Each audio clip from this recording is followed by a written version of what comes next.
Polícia Nacional Timor-Leste PNTL, o subpartido político Sira, labela lori militante hori ameaça malo. Segundo o comandante-geral PNTL, comissária Polícia Pedro Belo informa assunto ba jornalista Sira ia sala conferência imprensa kai colidili segunda-feira lorong 5 fulan junho tinangne. Comissário Polícia Pedro Belo continua husuba povo atu moris ho hakmatek no ida kalau nini atividade hodia. Você mercado ia itania amano itania mausira nebe makosai dia fankroat ia ba público tamanema que Polícia Nacional Timor-Leste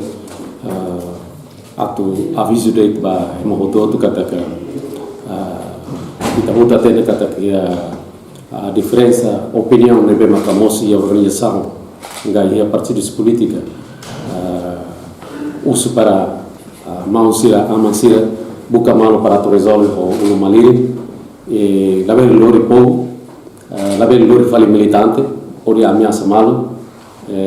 tama ita butu la coi para situação cerne atau acontece tam fila fali na bem maka acontece ya passado liba tama nema que a Polícia Nacional Timor-Leste ya princípio ida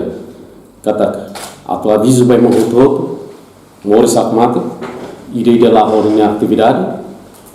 Hanessa mita outro acompanha kata que eleição rematon pogo toma exerce a unidade direito e de 21 de maio liba e horas nerdal pogo toma entrega a uma liderança sira ou insa maka atu forma governo bem maksai tuir mai